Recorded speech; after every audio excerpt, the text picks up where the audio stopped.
150 years ago, Victorian Britain became the world's first industrial superpower. And as a country thrived, London, the beating heart of empire, became the world's richest city. But this was a city divided.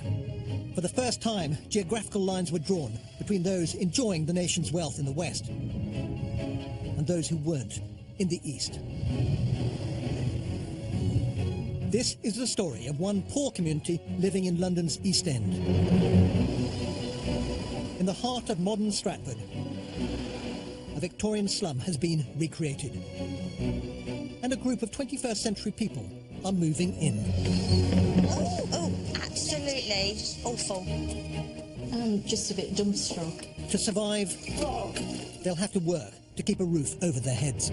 It's absolutely shattering. And put food on the table. I'm starving. It's what's making me a bit emotional, to be honest. And they'll learn firsthand what life was like. You will call me Mum. For those at the bottom of the economic pile. If they were disabled, they couldn't do it. They didn't eat. They died.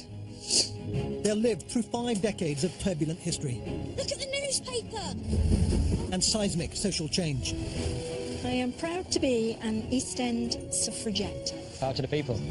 This is the story of how 250,000 slum dwellers in the East End changed our attitude to poverty forever. This is The Slum.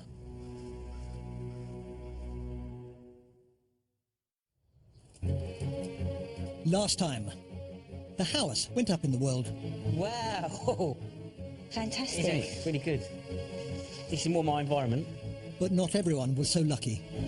My fears would be to lose the room. It's not the most fantastic place, but it's home. Poverty became a national issue. One of the fundamental problems was low wages. That even if people were working 70 hours a week, they were working for a pittance. And steps were taken. How many beds are in here? Oh, this is awful. You shut me down. But for the residents, this progress is threatening their way of life, and some improvements had a downside. So basically, you've been painting all day to give making the money. landlord an extra 10%. Ouch, ouch, ouch, ouch. That's burnt me, that has. It's 1900 and the residents are waking up to their last decade in the slum, at the dawn of the 20th century. We started off in the 1860s, working in the rag trade. Then we become a sweater, actually getting immigrants to work for us. We started our own little shop and we're doing bespoke work. The start of the 1900s is a very exciting time. But not all have seen such progress. Our position in the slum now has not changed one iota. We still live on the top floor. We're still the poorest. They have lived through 4 turbulent decades, including the longest depression in modern times. Things, however, are about to change. The Queen's death, though always a contingency, comes as a shock. The monarchy goes on, yet all the same, we appear to have lost in Victoria not only a personage, but almost an institution. This century seemed to belong to her. The loss of Queen Victoria must have felt like the loss of all that she had built up, in a sense. And it must have been very difficult to imagine Britain being Britain without her. The British Empire had lost its empress. It was the end of one era and the beginning of another. Our residents are no longer Victorian. They are now Edwardian. It's a very different portrait, isn't it? It is. Queen Victoria's portrait was very austere and simple, and this is very regal. It looks like he's sort of showing off to the other nations of Europe. Well, he was a playboy prince, wasn't he? With the death of Queen Victoria in 1901, Edward VII inherited a nation amazed by scientific advances that promised dramatic improvements. But Edwardian Britain was a nation divided. A super-rich 10% owned 90% of the nation's wealth. In London alone, around 30% were living in poverty. Across the nation, millions were going hungry. But a growth in trade union membership meant radical reform was in the air. And this belief in people power even affected how people shopped, meaning big changes for the birds. Oh, look! It's a cooperative store. That's neat. Good. It looks like it's well stocked, doesn't it? Yes. Cabbage and watercress, milk. Excellent. Oh, we've even got opening hours. But Tuesday 9 to 1, that's our short day, huh? We're closed all day Sunday. Right, let's see what we've got here. Oh, my Lord. Oh, well, we're organised. Look at this. It doesn't look much like a slum shop anymore, does it? No, not at all, actually. The Cooperative Society was the brainchild of Robert Owen, a successful cotton trader who believed that business should give back to the community. His ideas were picked up by a group of Rochdale weavers. They started the first successful cooperative store by pooling their capital to sell high-quality, cheap produce to fellow workers, who were no longer customers but became cooperative members. Sweets. Ah, sweets. Kids are going to love that. The co-op was a huge success in the north, but in London, with its transient population and greater competition, it was harder to gain a foothold. In the East End, though, the co-op did thrive, with branches offering low joining fees and food sold in smaller quantities for the very poorest. Good morning. The biggest change is probably that the people themselves will have to pay £1. They're not allowed to just kind of march in. They have to join, join the co-op. And they will get a share of the profits. You're going to be selling things cheaper. No more cooking, no more enterprise like that. You're not going to be offering any tick. Nothing on the slate. No. So everybody actually has to pay up front now. I felt a lot of pressure in the 1860s and 1870s to provide that credit and be the financial base of the community. And the power to make these life and death decisions of who gets credit and who doesn't is very difficult, particularly as you're getting to know everyone. I'm glad that we don't have to do that any longer. The cooperative movement is really taking off across the country, and indeed you're joining that merry throng of people. And this scheme did make a difference. It was estimated that the combination of dividends and lower prices that membership of the co-op provided was equivalent to a 10 to 15% wage rise. While the Birds familiarise themselves with their co-op store, next door, Russell has received a new order. The 20th century brought in a tighter, more tailored cut that is hard to pull off for Russell when he has to rely on Edwardian tools. Well, I think it looks great. We've had limited time to do it. Always do better. Always pushing to make stuff better than it was done last time. In the 21st century, Mandy is a working woman, but the definition of success in 1901 is for women not to work. She must stand by while it is not her, but her husband who earns the money. My wife would have been extremely grateful for what her husband would have done for her and her family. I can only imagine how wonderful that must have felt. You never like relying on me, do you? Ever? Not relying on me, ever. It kills me that I haven't got my own money. I can't go out and earn my own money. Just really, really frustrating. And you know it, Russell. You know me sitting here playing the dutiful wife is not my thing. Hello, Mr. H. All right. To make sure his order is good enough to send out, Russell calls in Andy, the slum's rent collector, so he can check over the new suit on a real human being. I feel very dapper, to be honest. Yeah, let's swear the back neck a little bit on it, but working men Yeah. in the 1800s would be more hunched over because they were always like sort of manual working and stuff, and it would have been more round back to begin, whereas the modern day man are more upright. I mean, to have a jacket put on that, you know, is fitted like this, it actually makes you want to stand rather than slouch. Yeah, it's better now. It's actually someone's in it, but it always does look better when someone's in it. Dummies never do stuff justice. Yeah, it's all right. Thanks, Andy. That's cracking. Cheerio. Thank you. Cheers, bye. She can't make her own money, but Mandy still has plenty to spend in the bird shop. Marvellous. So, we need quite a bit, actually, because we don't really have very much. Well, if you join the cooperative, every £1 you spend in here, you get a token for a percentage of that, and every quarter you get interest on it. And all the other things that the cooperative societies offered, banks, funerals, days out in the countryside for the kids. OK. Oh, cool, yeah, We'll do that, definitely. Marvellous. I have to put it in his name, OK, all right. because, you know, women aren't that equal yet. It's not Mr and Mrs, it'll have to be Mr Harris. Right. What can I get you, Mandy? Could you just not put my name somewhere, even if it's on the inside? No. On the back? It's not On a bit of paper? No, he's master of the house. I'll get over it. Okay. The house, like many artisans, would certainly have had enough for food and rent by the 1900s. See Enjoy you your dinner soon. tonight. Later. Cheers. Bye-bye. Bye, take care. And don't forget to tell all your friends and colleagues will about the do. cooperative movement. We will do, thank you. Their rise to relative wealth in the slum mirrors that of Mandy's ancestors, who also thrived as East End tailors. But the house prosperity does not extend to everyone. The Potters, like many in the 1900s, are living hand-to-mouth in a world without pensions, unemployment or sickness cover. Come and get your jelly deal.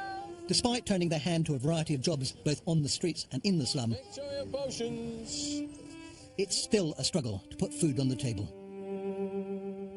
The worst thing for me over the last few weeks has been the fact that the children have been hungry. As a parent, it's my responsibility for them to be well fed and well nourished, and I was failing in my role as a mother by not being able to give them the nourishment that they need. The work of pioneering social reformers had begun to quantify the sheer scale of poverty and malnutrition. Groundbreaking studies had revealed that a shocking 1 in 3 of the population lived in poverty. In the face of this damning data, it was very hard to argue that the system was working. And the champions of the poor had, as well as statistics, another powerful weapon: photography. It was 20 years earlier that one of the first examples of social documentary photography brought images of the poor to an influential and well-off audience. By the 1900s, cameras had become more widely available, opening up photography to a new generation of enthusiastic amateurs. Pull the hood over it for you. Right, I'm just going to focus the camera.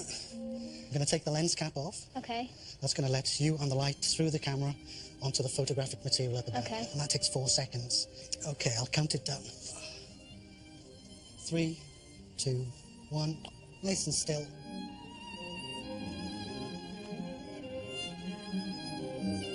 If you can lean on something, it might help.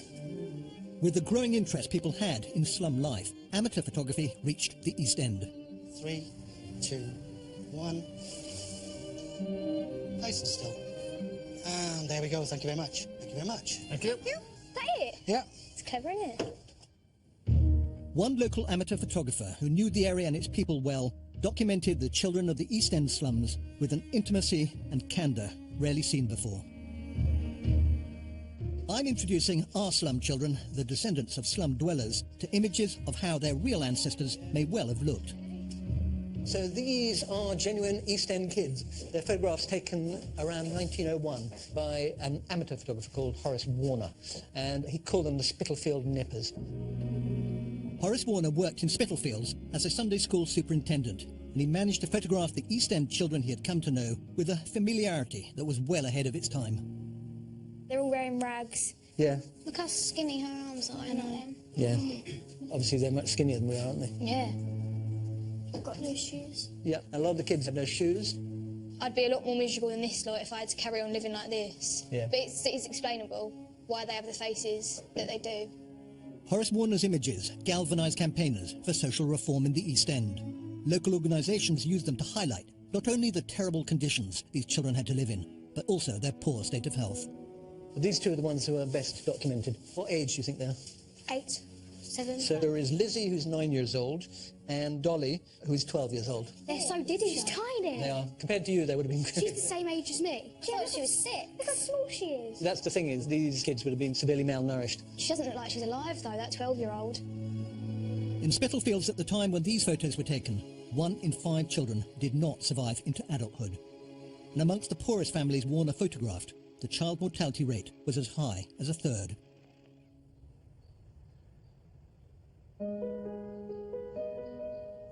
Childhood back then wasn't what we understand childhood to be.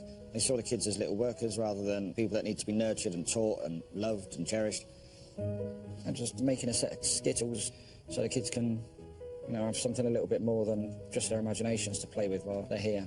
And obviously it sits a lot better with me that kids in Edwardian times were actually given a chance to be children and, you know, get some education and learn that they can go out and have fun and play. And I mean, that's how you do learn, is through imitation and play.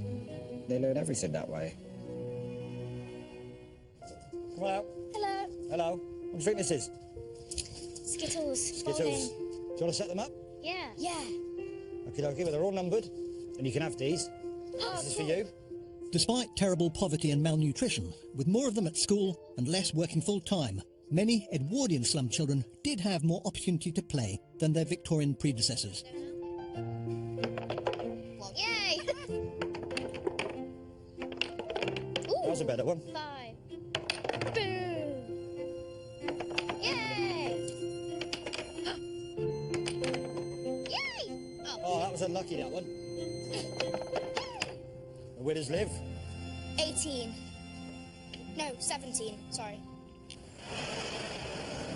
Heather and Graham are off to explore another local initiative that aimed to bring the plight of the East End's poor to national attention. They had a radical way of tackling the problem by changing how the well-off thought about the poor. Our slum dwellers are going to the original building to meet social historian Dr. Lucinda Matthews-Jones. Hi, I'm Lucy. Hi, Lucy. Welcome to Toynbee Hall, the first settlement house from the late 19th century, established by Samuel and Henrietta Barnett in 1883-1884. Two of the central ideas that Barnett advocated was the idea of knowledge and understanding. You need to know the poor and understand the poor to be able to actually remedy poverty. The Barnett's plan was that university graduates from Oxford and Cambridge, potential leaders of the future, would live amongst the poorest communities to see firsthand the problems they faced. If you look on the second floor, these would have been settlement bedrooms. Oh. So the idea was that you would go off to work during the day, but the difference was that your responsibility towards the poor was then matched by you then spending your afternoons and maybe even significantly your weekends in working with the poor in some way. So did places like this make any difference at all? Or? I think they did. On a national and local level, they brought a group of individuals into contact with the working classes who might not otherwise have had that opportunity. Two men who spent time at Toynbee Hall, Liberal MP William Beveridge and Prime Minister Clement Attlee, went on to become the architects of modern welfare reform. While there, Attlee worked with local boys' clubs and debating societies, an experience, he said, that changed his life. These men played a huge role in the creation of the welfare state and really transformed ideas about how the state involves itself in people's lives from cradle to grave. For me, I think their attitudes, their approach to notions of poverty would not have happened without institutions like Toynbee Hall. It was that close contact and connection that really enabled them to understand and see poverty firsthand. So with education and with somebody fighting your corner, that reform would come. This innovative local initiative ultimately delivered real change for the entire nation.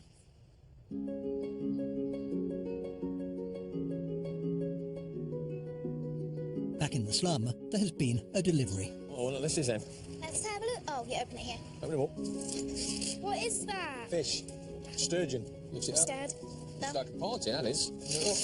Whoa, what's that? Pears. That looks like cake. Yeah, it does. What's in that? Ice cream, is it? For the pears? The fish maybe rolls? the cake? In 1901, Edward ascended the throne on the death of his mother. But just 2 days before his coronation, he developed appendicitis and needed an operation. Andy, come out here, mate. The cooks in Buckingham Palace had spent weeks preparing a lavish banquet for his hundreds of guests. So what were they going to do? Well, rather than throw it away, they decided to give most of it to the poor. Quail pigeons. Is this for us to eat? Yes, mate. That's one basket. There's another basket here, look. And then in this is cream. Is that profiteroles? Oh, my Lord, Poached pears, cream. Pears, cream. What else we got? Fish. Fish, chicken. I'm actually dribbling.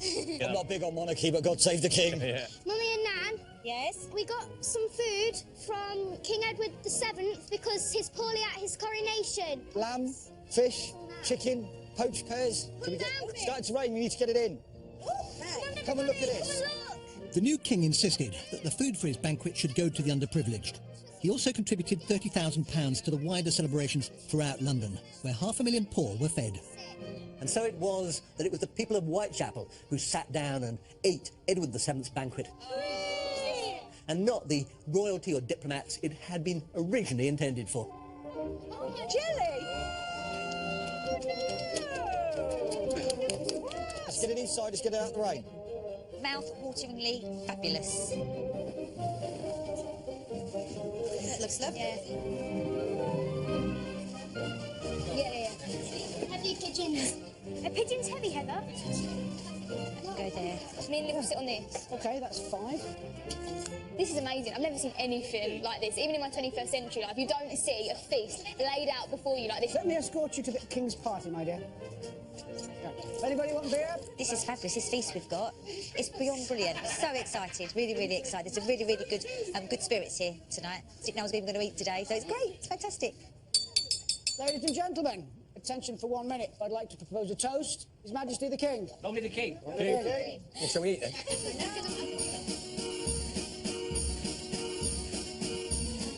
It'll be food that the Victorian poor had never seen in their lives. They probably looked at it and thought, this is a dream. They've got... The chefs actually complained that the food was going to the poor. The chefs They actually moaned because they prepared it for the king. It's decadence personified, isn't it? It's just absolute decadence. To give it to people in the slums is actually a beautiful thing to do. The king himself spoke publicly of the need to take vigorous action in clearing the slums which disgrace our civilization. Long live the king! The coronation marked the dawning of a new era. It reinforced the idea that this century would be one of real progress.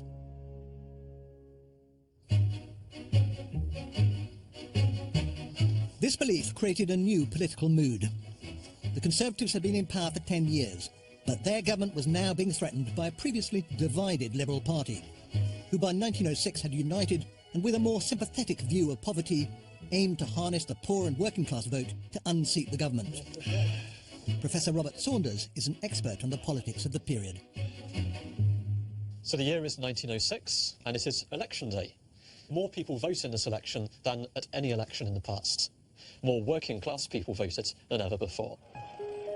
The late 19th and early 20th century was a period of increased trade union activism, strikes and collective bargaining creating an increasingly powerful and politicised working class.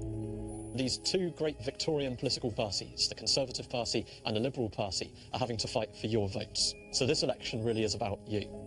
Whichever of these two largest parties managed to capture this working class vote would win. The election was fought mainly on a single issue: trade. In the 1880s, about 43% of all exports anywhere in the world come from Britain. To put that in perspective, in 2016, the biggest trading power in the world is China, which exports about 12% of the world's exports. So Britain is a trading superpower of a kind that the world has never seen. In the 19th century, Great Britain was the biggest exporter in the world. But by the 20th century, Germany and America's growing economies had overtaken Britain's, triggering a rise in unemployment. Britain has been a free trading country since the 1840s. The Conservative Party want that to stop. We're going to put taxes on foreign imports. We're going to shut out German steel and American manufacturing to protect your jobs. The two most important props in this election are these: the big loaf and a little loaf. What the Liberals are saying is this is the loaf of free trade. Under free trade, bread is cheap. So this is what you can buy for your family with your wages. If you put taxes on foreign imports, this is what you'll be able to afford: the little loaf of tariffs. You've got to have a job to buy that.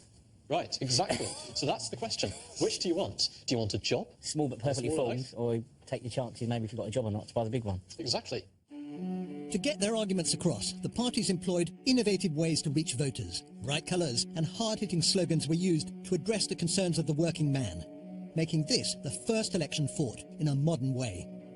So this is a Conservative poster about tariffs. The whole point of this, it's not complicated. It's colourful, it's bright, and it punches home a message. You can see we've got the working man shivering in the cold as other countries come in and take his trade. The idea is the foreigner is driving you out of your job. Same what we're going through now. Right? It's a very modern issue. Even if you're illiterate, you can kind of see what's going on. You've got the guy in the sort of Uncle Sam suit, haven't you? And sort of the German-looking character there. With the election looming, political debate gripped the country at all levels of society. Well, it must have been a hugely exciting time for the working class to actually have a say in what happens to the country, but if you've got a party coming up to you and saying, vote for us, you can have this big loaf of bread. Yeah, vote for it. Vote for them, you have this little loaf of bread. I mean, that's a no-brainer. That is, you know... It's a no-brainer. Well, it's so easy, isn't it? The big loaf, you look at that, that's what you want for your family, isn't it, really? The big loaf, the Tory small loaf. Hello. Hello, you all right? Yes, you're right. What's going on? We're discussing politics. Yeah, man's talk, really. Man's talk. Probably a little bit too highbrow, to be honest, for the lady. You reckon? Yeah, I think In whose opinion? Everyone's opinion. In your opinion? You haven't got the vote yet. So... Your opinion? Yeah, definitely. Are you sure? Fight. Leave it to it, because it absolutely disgusts me. Too late, man. Go think about some sewing or stitching or the like. I want to get it later. Ladies, I've just heard the men. They're talking about politics. All right. That's very silly. Dangerous. Fools. I don't know. Well, the election, I think, because it's the vote soon, isn't it? Yes, by all accounts. Shame we can't vote. I know. They're talking about who they're going to vote for, what's going to happen. And, of course, we don't have that right. I may not care what they're discussing. It's probably so boring that I'd rather be doing the washing up anyway, to be honest. But it's about the choice. I choose to join in or not. That, for me, that's an equal. As an equal, that's the thing. It's whereas at the moment it's a not, as opposed to I can if I want to. That's the difficulty that I have. Absolutely. It was a self-fulfilling prophecy again, wasn't it? Or self-fulfilling assumption again. Just like keeping the poor dirty because they like to be dirty, keeping women stupid because they are stupid. But the other thing is, women couldn't choose their own occupation either. And it was only very strong, forward-thinking, you know, really passionate women that actually started to do something about that. Women were good enough to look after the home, and yet they weren't seen as clever enough to think about who they would like to have rule the country. On election day in 1906, women couldn't vote, but men could, and they did so in their droves. I think the fact that there was 83% turnout means one thing, and that's that the poor were desperate to voice their opinion, and by voting, that's exactly what they did.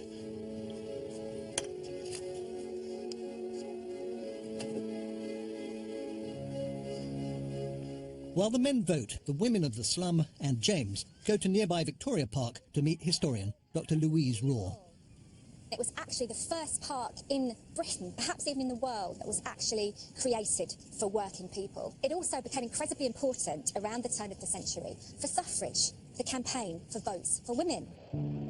3 years earlier, Emmeline Pankhurst founded the Women's Social and Political Union as a radical reaction to previous campaigns. Emmeline led the organisation with her daughters, Christabel and Sylvia. They believed this new movement needed to be militant if it was going to succeed. They became known as Suffragettes. During the same period, women in the East End had become increasingly politicised. Sylvia Pankhurst saw an opportunity. She came to the East End and galvanised the activism of local women, forming the East London Federation of Suffragettes. The campaign, the fight for suffrage, becomes increasingly violent and bloody as time goes on. This is all-out war between women and the establishment. The East London Suffragettes hold a Women's May Day here in Victoria Park. And as they got to the gates of Victoria Park with a huge procession of women, 50 detectives who'd been undercover disguised as market stallholders suddenly leap up from the stalls and attack them. They drag this chained group of 20 women inside the gates of the park and assault them. They're punched, they're kicked, they're hit with truncheons, and Sylvia was dragged off by 4 detectives. It took 4 big, strong men to arrest one small woman. She was thrown face down on the floor of a taxicab, and one of the policemen said to her, "I don't know why you just don't give up. You're never going to get the vote." But one of his colleagues said, "They will, you know." So she took a lot of comfort from that even the police could see that the times were changing. While the men are out voting, the women of the Slum and James commandeer the House Tailor's shop to start their own East End suffragette group. Let me know when we win the vote, and I might have fiddled my needle by then. Not even being recognised as human beings must have been so terrible that to even get the moral substance to rise up against it just shows how amazing these women were. I am proud to be an East End suffragette. What do you think, James? Right. Matchy matchy.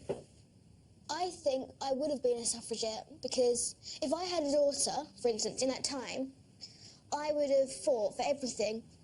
If they weren't suffragettes, then most of the women nowadays would be still slaving in the kitchens, and they still wouldn't have the right to vote. I think it's lovely that my son was so fired up about the suffragettes. I mean, I'm glad it shows that as a 21st century family, we have, you know, equality in our home. But it would take several more years for the battle to be won. The 1918 Representation of the People Act finally gave women over 30 the vote, and in 1928 this was extended to all women over the age of 21. Back at the Slum, the men have returned from voting. So you've all voted. I'd like to ask each of you how you voted and why. I voted Liberal because I wanted a bigger slice of the loaf, the bread. So you're a Liberal voter? Yeah. Thank you. I voted Conservative because I just think they were trying to protect the British jobs and stop the invasion of foreign goods. I voted Conservative purely for the same reasons as Rust. I voted Liberal because as a shopkeeper I saw the opportunity to do what we call stack it high, sell it cheap. So it's all about free trades for you? Yeah. So we've got a 50-50 split here, 2 Liberals, 2 Tories. That was very different across the country because the result of this election was a Liberal landslide. It was the biggest massacre the Conservative Party has ever experienced in the general election. They lost more than half of their MPs. The leader of the Conservative Party, Arthur Balfour, lost his seat. So this was a wipeout, and it was a particularly powerful anti-Tory vote here in London. Lots of people thought that it was the government's fault that unemployment was so high, that Britain was losing jobs, and the time for a change argument worked to the Liberals' advantage. I mean, now you see the government have been in for 10 years. There's a lot of unemployment, and the slums are still in existence. And the slum dwellers can actually vote now, so the slum dwellers are just voting to get rid of the slums, really. If you've got people that are hungry, that's what they're going to vote for. Well, I think they've been hungry for years and years. They now have a choice that they can stop that hunger. They'll have that big loaf. Yeah, exactly. And that's the reason that you vote for that, isn't it? David Lloyd George and Winston Churchill were part of this new Liberal government.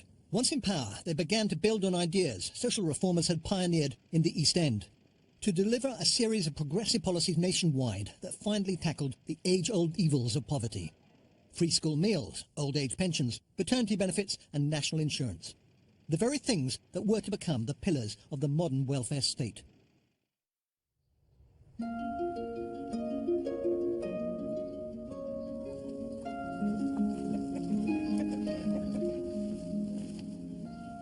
But it wasn't just a new government that was making a difference. The cooperative movement, amongst others, gave slum dwellers the chance to broaden their horizons, even if it was only for a day. This would just be a feast back in the 1860s. And just to think that you can do this for fun and just for a day out, it's amazing. The co-op organised subsidised trips for its members. These events provided the opportunity for many to escape the city for the first time ever. As well as organisations like the co-op, the Children's Country Holiday Fund arranged farm trips for East End children. Hope the weather stays nice. Steam train, yay! The heads of Toynbee Hall and other social reform groups actively promoted the benefits of sending poor children to the countryside. This one? Oh my God, look at it, look at it. Oh, see there. Oh, I love it. Can you imagine how excited you would have been if you'd have been the real Victorian girl? Hello! Go back to the train. It's not as dark as the slum, is it? The lovely sunshine. Don't see any rubbish round here, do you? Look at the bluebells. Oh my God, I love them. Beautiful. Do you think that Victorian children would have been excited to do this? Yes, They would have done. very much. They've never been to the countryside before. They've never been on a train before. Can you imagine? Look at the horses, look at the horses. Oh, they're chasing us. Do not tread on the bluebells. Do not tread on the bluebells. Breathe that air. With their new awareness of the appalling state of slum children's health, the Edwardians put great importance on the healthy properties of fresh air. This looks like a nice spot. Right here. Underneath the oak tree. Getting poor children into the countryside was seen as more than just recreation. A day out was regarded as beneficial to their long-term well-being. Lovely. So nice. Nice being out, Russ. Lovely. I can't believe what the cooperative did. Subsidising food, holidays. Quite incredible. Quite innovative, really. It would have been the first time a lot of children had ever been outside the city. Or on a train, even. Yeah. For a child or adult from the East End slums, this was another world. I can imagine Victorian children would have loved being able to come here. Not many people would have been able to get out of the slums, and it would just feel amazing. You'd feel so happy. It feels that good not being in the slum. I might not go back. Don't live in the country. Let's just stay here. It'd be lovely. And by 1916, 1 million Whitechapel youngsters had had a taste of rural life outside the East London slums. There were only really 3 colours in the slums, and that's black, grey and brown. And here, there's just every colour you can imagine.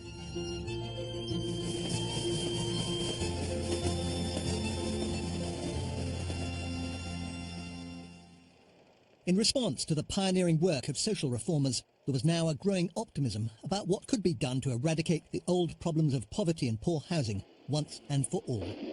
A series of ambitious building and slum clearance programmes spread throughout Britain in the first 30 years of the century.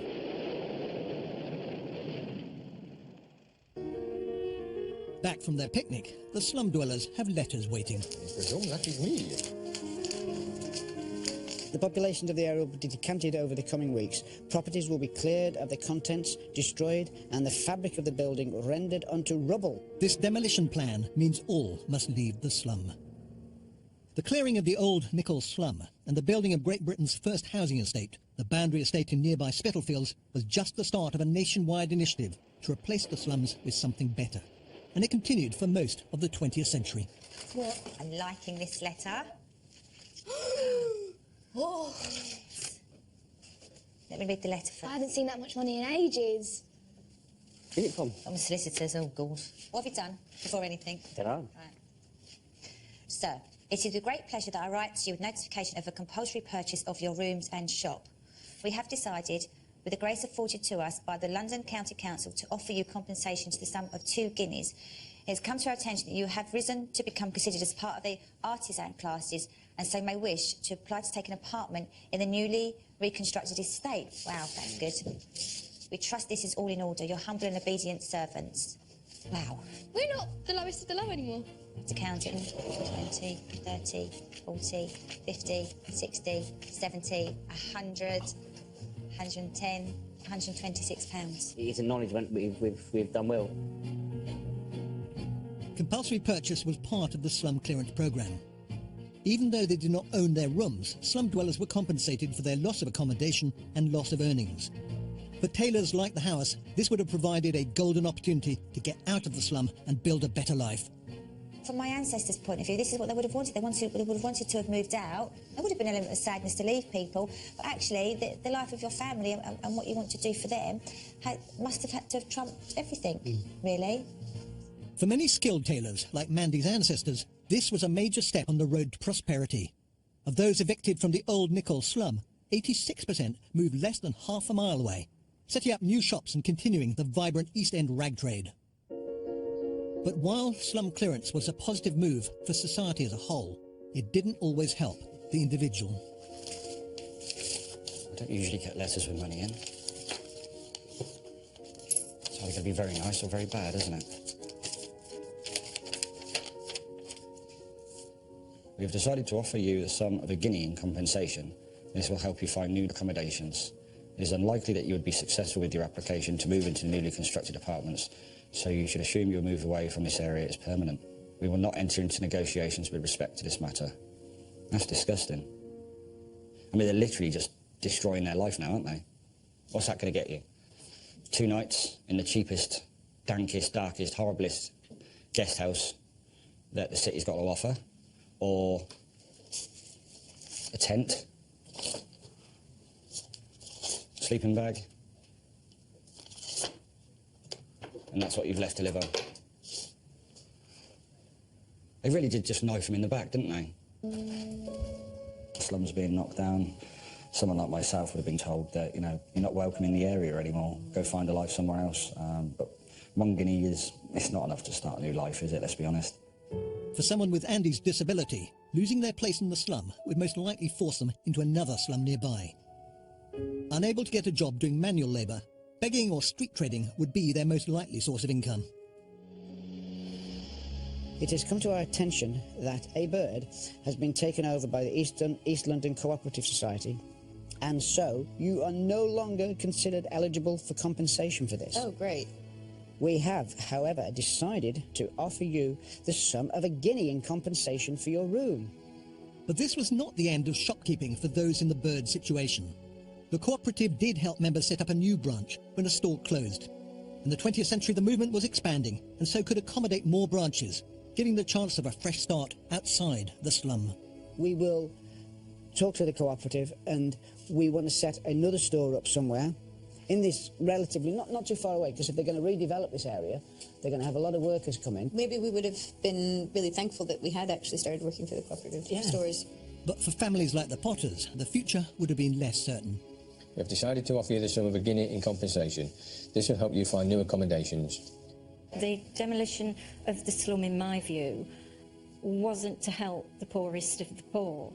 It was just to almost make the country look as if it was doing something for the poor. It is unlikely that you would be successful with your application to move into the newly constructed apartments, and so you should assume your move away from this area is permanent. Basically, they're making you homeless, aren't they? They were just really thrown out, given a measly compensation, and expected to find their own homes. So to me, that wasn't helping the poor at all. In the slum, the Potters would have been street sellers. After eviction, their predecessors would have had to sell what they could on the street. and hopefully make enough for rent in a nearby slum. As the century progressed and their trade unions strengthened, costermongers fought for their collective rights, and some thrived. Slum clearance and the building of new housing estates continued well into the 20th century. So these changes affected generation after generation of East End families. Before they leave, Andy, Graham and Heather are visited by former slum residents who moved out in the 1950s and 60s and still remember their old way of life. Betty, would you consider where you lived as a slum area? No, not really, because remember, you're born and bred to it. When I was a child, I knew I lived in a slum. My family were costermongers in Chapel Market, Islington, at the back of our garden wall, and we were running along with rats. My young brother, one day, had a fishing hook and a fishing line, put some bread down a rat hole, and he caught a rat. Oh, I mean, I've seen them run about. When we took the wallpaper down, there was millions of bugs behind it. You remember the bed bugs? In the butt, oh, yeah. I had 3 children there, living up there with no water and stuff like that. Yeah, 3 children were born there. And you used to bring a tin bath in to have a bath? Yeah. And your slots and stuff you had to put in a bucket and take right the way down downstairs to the outside. In fact, the old man who used to live in one room on the front used to use his bucket for everything. He came out one day and opened the door and the bottom of his bucket fell out.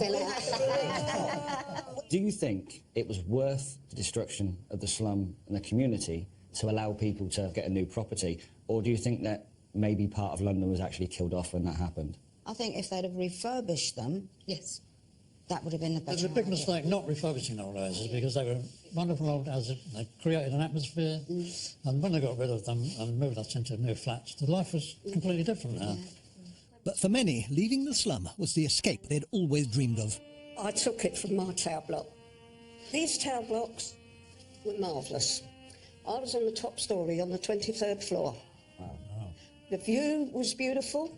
There was a playground for the children. Yeah. No problems whatsoever. In the 1950s and 60s alone, 2.5 million people were rehoused to begin a new life.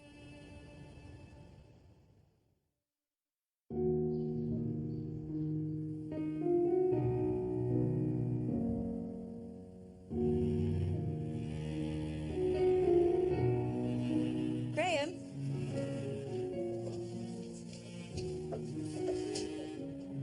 It's the residents' last day in the slum.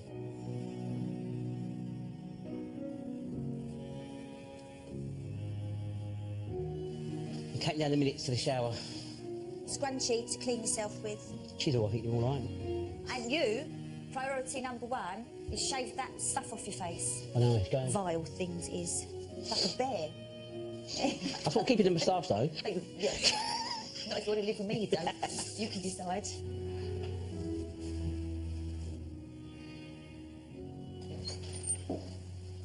People leaving the slums because they're being demolished. A sense of excitement for those that have somewhere to go, obviously. Anxious, there's a lot of anxiety, I should imagine. Sense of loss of the friends they've made and that they may never see again. But, you know, time has to move on, things change. At least I don't have to make these beds anymore. I'm going to miss it. Are you? Tell you what, I'm not. Bread and butter, near enough every day. I turn into a slice of bread and butter burgers. Bread and butter.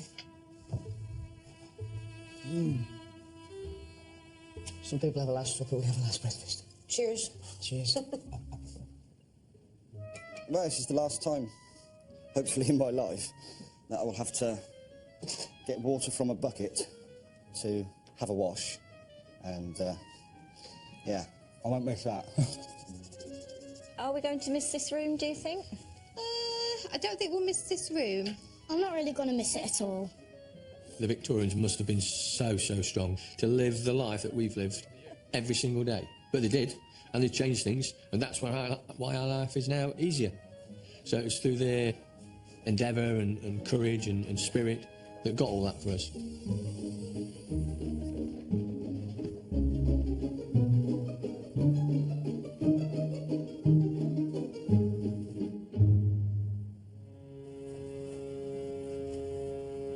The most striking thing for me in going through this experience was understanding how people view poverty and people who live in poverty. Looking at the root causes is the most important thing. You know, before you start pointing a finger at people or writing things off as unsolvable, just look at the facts, just look at the root cause. They were strong people, but I think anybody put under duress and stress and pressure is hard. They have to be. If there was one message I think the modern world can learn from the Victorian slum, is don't let it happen again. You ready? Yeah. Got everything? Because the millions of people that had to live like this were better than that. And they deserved better than that.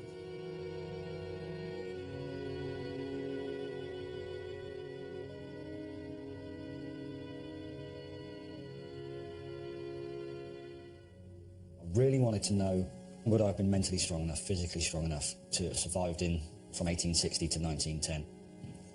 But no matter what I do, I cannot replicate what these guys and gals went through. But I'm proud of what I've done, but I'm even more proud of the guys that came before me. You hear about kids going to school on a slice of bread and butter, and that's what happened. It really did happen in the East End. You know those streets and you think, my God, people really struggled. I think that's what people are missing, is hope that they can have a better life. If you give people hope, they'll work for it. Whereas if they've got no hope, they just fall into misery. My slum experience has been just the time of my life. Like, 1 minute I was happy, 1 minute I was sad, 1 minute I just didn't know what to do anymore. So it's just been such an amazing experience. Bye, workshop. I miss this place. I've never worked this hard in my life, and I didn't think I had it in me. There was something that told me that I needed to show that I can work in order to make my parents proud, because they didn't know I had it in me either. I'm sure the Victorian kids had that as well. They had that feeling that they wanted to make their parents proud and show that they had the work ethic and they had the resilience to make it through. I'm going to be sad because, you know, the slum is my home. It's been my home for a number of weeks now. I've made it as homely as I possibly can. And I feel quietly fond of it. It stinks and it's disgustingly dirty, but I'm fond of it. I miss home, but I know I'm going to miss this place. Ready? Yes. Go. I wanted to learn more about my family, my ancestors. I wanted to walk in their shoes and know how it felt. Russell wanted to learn more about his trade. Have we achieved that? We so have.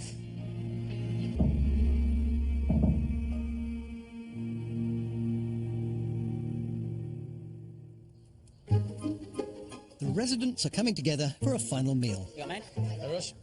Ooh, this is nice. Lovely. Wow. Just a little bit of something special for the last day. You're right. How are you? Thanks. We have game pie, apple pie, bagels. Randy, just for you.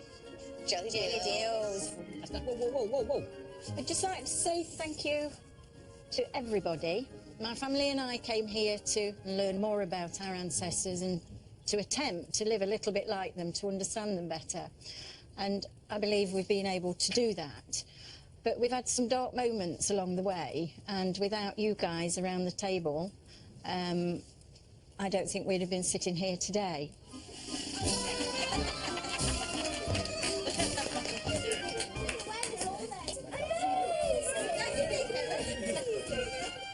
Friends in the slum.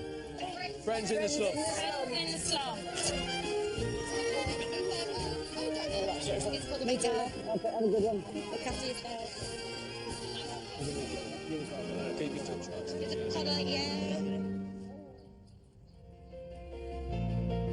The story of the urban poor doesn't end with the residents' departure. The efforts of social reformers, radical campaigners, and even photographers did succeed in triggering real improvements for slum dwellers. But it would take 2 world wars and a depression before we saw the birth of the welfare state. Today, there are still areas of the UK which grapple with low wages or a lack of affordable housing. And though we have left Victorian levels of poverty behind, we still struggle to find solutions to these age-old problems. Come on. Ready?